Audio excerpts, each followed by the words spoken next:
Alors, je vais vous présenter en fait le travail de Emma Benbakir qui ne peut pas être présente aujourd'hui et qui s'est attachée à colliger les données d'une étude collaborative de 100 patients par cartographie optique du génome auquel vous avez, pour un grand nombre d'entre vous, collaboré. Donc le projet OGM pour cartographie optique du génome comporte en fait 3 pans. Un projet transversal de 100 patients qui est globalement terminé pour les inclusions. Le projet FHU Génomède avec un recrutement en cours qui, je pense, d'ici la fin de l'année sera terminé en termes de recrutement. Et puis le projet Chromorep avec Rennes à propos des bilans de fausses couches. Pour le premier projet, c'était majoritairement des patients avec un retard du développement, mais aussi quelques exemples de remaniement chromosomique. Entre les années 2022 et 2024, on a donc mis en place au CHU de Nantes cette technique innovante. Il a fallu se former, mettre au point la technique, caractériser des remaniements connus pour se faire un petit peu la main sur ces remaniements, valider la méthode et s'initier à l'interprétation, ce qui n'était pas le chapitre le plus facile en fait. Pour la validation de méthode, on a mis au point sur le sang, mais on a aussi testé du liquide amniotique, une biopsie trophoblastique. On a comparé les données avec l'ACPA et les données de génome. Et puis, il faut se rappeler que la limite de cette technique réside dans la détermination conditionnée par l'intervalle entre 2 sites de marquage. Je ne vais pas redétailler la technique parce qu'on n'a pas le temps, mais il faut l'avoir en tête.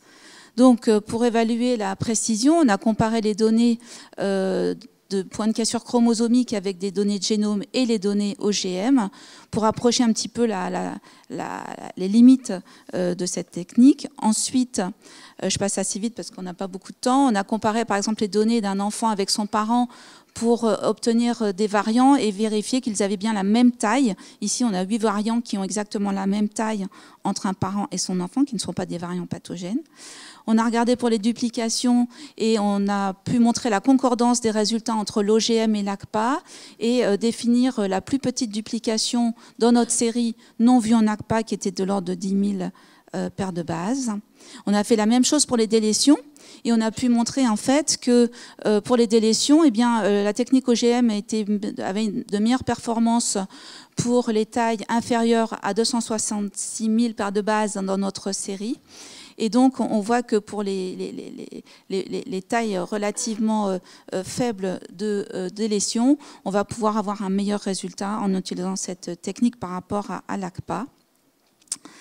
Alors, concernant la série de 100 patients, donc, on a aujourd'hui terminé l'interprétation avec l'aide de Walid Deb et puis de Olivier Pichon. On a terminé l'interprétation de 85 dossiers, 50% de femmes versus hommes.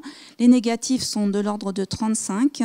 On a 50 positifs avec 35 qui étaient déjà connus mais qui ont montré éventuellement de nouvelles informations pour au moins 25 de ces dossiers. Et puis, on a des positifs nouveaux. 15 donc, dont 50% de VUS qui sont dus notamment au fait qu'on a travaillé en solo. Et puis on a 3 discordances qui sont dues à des algorithmes, des designs en ACPA qui ne permettaient pas de voir certaines anomalies. Et puis pour lesquels on n'a pas d'explication. On a des algorithmes et des couvertures en OGM qui ne sont pas suffisantes dans certaines régions. Et puis on a aussi des mosaïcismes pour lesquels on explique certaines discordances. Alors, je vais juste vous montrer quelques petits exemples pour illustrer le propos. Et des exemples qu'on n'a pas déjà rapportés. Donc, un petit exemple de duplication homozygote pour la région du gène BHLHA9, où l'on voit en fait 2 cartes optiques. Ici, une première carte optique, la deuxième carte optique. Sur chacune, on voit la duplication. Et donc, on voit qu'il y a 2 allèles en fait différents, avec chacun la duplication. Donc, 4 copies au final qui expliquent la pathologie. Et on peut distinguer les allèles avec la position des marqueurs. Donc ça, c'était et le gène est ici. Donc, une observation assez rapide et assez intéressante. Un autre exemple, un cas de remaniement du chromosome 8 où Philippe Piloquet n'arrivait pas à identifier ce qui se passait à l'extrémité d'un chromosome. Et finalement, la technique d'OGM a permis de montrer qu'il y avait une délétion d'un côté, mais aussi une inversion de l'autre côté, ce qui n'était pas forcément évident ainsi. Donc on a pu confirmer les résultats avec la fiche qui montre que la sonde rouge ici a disparu, et donc on confirme par cette technique la délétion observée, une délétion de grande taille chez un patient qui n'avait pas un phénotype altéré. Ensuite, un exemple de délétion-duplication, il y en a 3 en fait dans notre série, pour le chromosome 9, pour le chromosome 5 et pour le chromosome 4. Et pour le chromosome 4, en fait, on a une délétion-duplication observée en SNP array sur l'extrémité distale 4Q. Et on va voir que l'OGM va nous apporter des informations supplémentaires. Donc ici, une délétion, une duplication. Et on a donc passé ce dossier pour voir un petit peu l'information complémentaire que l'on pouvait attendre. Donc on voit bien avec cette technique la délétion distale, la duplication, mais qui est finalement complétée par une triplication dans cette même région. Et puis on voit ici l'inversion de la région qui est concernée. Et puis, si l'on reprend les informations sur la technique de DACPA, eh bien, on s'aperçoit en fait que la triplication, elle était présente, mais on ne l'avait pas interprétée au départ comme, enfin, elle n'avait pas été identifiée comme une triplication. Donc, si l'on revient sur les résultats, et j'ai été inspirée là par l'exposé de Christelle hier, hein, c'est-à-dire qu'il y a des choses qui sont là, qu'on ne voit pas, et que ces technologies nouvelles nous permettent d'interpréter mieux, de mieux regarder. Et donc, on a confirmé ces résultats par la technique de Fish avec la délétion de la région distale et la duplication inversée avec les sondes correspondantes. Un autre cas de translocation, en fait, on avait une famille qui avait une translocation 7-17 connue de longue date.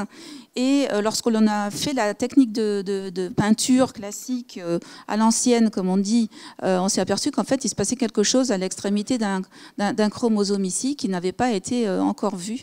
Et au final, on s'est rendu compte qu'il y avait en fait sur le chromosome 2 un segment qui s'était inséré. Et la technique d'OGM nous a permis de mieux vérifier ces extrémités. Alors ici, vous avez en fait sur ce circus plot 2 événements. Une insertion ici entre le chromosome 2 et le chromosome 9 qui est représenté ici. Et puis vous avez ici la translocation où l'on se serait attendu à avoir en fait une jonction entre le chromosome 7 et le chromosome 2 avec le 7 et le 7 avec le 17. Et en fait, la jonction 7-17 n'existe pas sur ce circus plot parce qu'en fait, il y a une petite insertion de fragments de chromosome 2 à l'intersection entre ces 2 chromosomes, ce qui n'était pas vu, bien entendu, avec les techniques précédentes. Ici, c'est un dossier de Sylvie avec un remaniement complexe des chromosomes 4 et 9 qui se rapprochent finalement d'un chromotripsis. Donc, on va avoir de très très nombreux points de cassure en regard du chromosome 4 et en regard du chromosome 9. On a déjà présenté ce cas plusieurs fois avec des contrôles en fiche. C'est un dossier avec des points de cassure extrêmement complexes, sachant que l'ACPA était normale. Et enfin, un exemple de couverture du bras P du chromosome Y, parce qu'on nous a adressé des dossiers de remaniement du chromosome Y, mais en fait, on s'aperçoit que la couverture n'est pas tout à fait comment dire, reproductible sur tous les dossiers. Ici, vous avez le gène SHOX, ici les cartes optiques. Ça veut dire qu'en fait, cette région-là ne va pas être couverte. Un autre dossier, le gène SHOX, et la couverture non plus n'est pas suffisante ou différente, en tout cas, entre ce dossier et ce dossier. Donc là, on a parfois des discordances qui s'expliquent simplement par la couverture, c'est-à-dire la représentation de ces régions sur l'analyse. Donc voilà, en conclusion, sur ce travail qui est en cours de finition pour l'interprétation des données, c'est donc une technique que nous pensons fiable, qui permet de caractériser des remaniements génomiques complexes de manière rapide, avec une meilleure sensibilité que la CGH, une visualisation de remaniement de génome et dans ce génome de régions non codantes, c'est-à-dire qu'on va avoir des choses qu'on n'aurait pas vues avec d'autres techniques qu'il va falloir maintenant apprendre à interpréter. Évidemment, il faut privilégier l'étude en trio parce qu'on a passé beaucoup de temps à interpréter des données en solo. Ce serait sans doute plus facile avec l'étude en trio.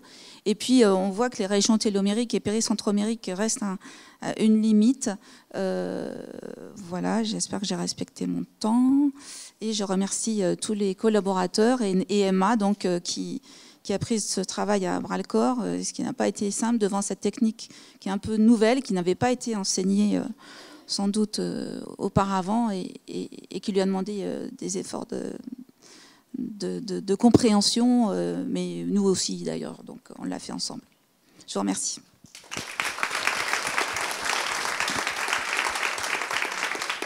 Merci Martine. On a le temps pour une question. Est-ce qu'il y a quelqu'un? Non, a priori c'était... Si. Du coup, maintenant, avec le recul, est-ce que tu as pu définir les indications pour prescrire ce type quels sont les critères où le GM peut apporter, enfin, au-delà de la caractérisation d'un remaniement chromosomique déjà connu, hein, c'est un peu à l'aveugle, quoi. Alors, ça dépend des indications, parce que si on se place dans des cas de caractérisation de remaniement chromosomique dans des préindications qui n'existent pas sur séquoia oragène, clairement, ce sont des indications pour le faire. Pour tout ce qui est autre indication et dans le domaine, enfin dans l'indication, dans le thème du jour, on va comme on nous l'a expliqué, Genome First. Mais après, si génome négatif, why not, voilà, c'est ce que je peux dire. C'est-à-dire que, comme l'a dit Christelle, et je reviens là-dessus, parce qu'on a été inspirés, c'est vrai qu'on voit des choses qui n'ont pas été vues par d'autres technologies, qu'aujourd'hui on ne peut pas interpréter parce qu'on n'a pas les bases de données complètes. Mais il faut moi je pense qu'il y a des dossiers, je me suis dit on va y retourner parce qu'en fait, peut-être des choses qu'on a loupées, qu'on n'a pas regardées parce qu'on n'avait pas assez de temps, etc. Mais voilà ce que je peux dire aujourd'hui. Le projet FHU est en cours. Vous allez avoir les résultats. On espère qu'on va terminer les inclusions et qu'on va pouvoir vous donner les résultats rapidement. On voulait avoir fini cette première phase pour être plus à l'aise, pour répondre et pas le faire en 3-4 temps, ce qui aurait été compliqué. Oui. Est-ce que vous l'utilisez cette technique sur d'autres types d'échantillons que sur 100 dans le cancer, je suppose? C'était ça la question sous-jacente, sur des remaniements oncaux, par exemple, sur des tissus somatiques. Alors, évidemment, dans le cancer, c'est une des applications majeures. C'est-à-dire qu'aujourd'hui, il y a le groupe FROG en oncohématologie qui utilise cette technologie et qui remplace la fiche. C'est-à-dire qu'au lieu de faire 15 fiches, on fait une technique. Et évidemment, dans le cancer, c'est une des applications majeures, notamment en hématologie, que je sache. Et les tissus, nous, on a testé du liquide amniotique, mais évidemment, on ne va pas le proposer en anténatal. Voilà, tout de suite, pour l'instant, c'est prématuré, pour de multiples raisons, mais ça marche. Voilà. Juste pour préciser, puisque j'ai apparemment froissé des sensibilités hier, je ne ciblais pas du tout les cytogénéticiens et pas du tout la cytogénétique avant le Genome First. Hein. L'idée, c'était de dire que moi, je commencerai par les choses qui donnent le meilleur rendement, et je pense que le génome, c'est ce qui donne le meilleur rendement. Donc, je ne commencerai pas par une technique comme l'ACPA qui donne un rendement à l'évidence beaucoup plus faible. Mais je nie pas du tout, enfin, moi, je suis une amie des chromosomes, hein, donc je nie pas du tout l'idée qu'il faut... Enfin, ces techniques-là, elles sont super pour, effectivement, comme tu le dis, soit aller en vérification, parce que les rangements, les variants structuraux dans le génome, c'est pas évident. Et donc ça, c'est une technique qui permet super bien, je trouve, d'aller vérifier ce qu'on voit, mais qu'on n'est pas sûr en génome. Ça, c'est vraiment top. Et puis, moi, je trouve qu'une des techniques qu'il faut garder, même si ça ne rend pas grand-chose, c'est les chromosomes, parce que c'est des techniques, même celle-là qui est super, où on ne verra pas des translocations robertionnelles, les anneaux, s'il n'y a pas de perte de matériel, etc. C'est très difficile à voir. Donc, voilà, je n'étais pas du tout contre les chromosomes. Hein.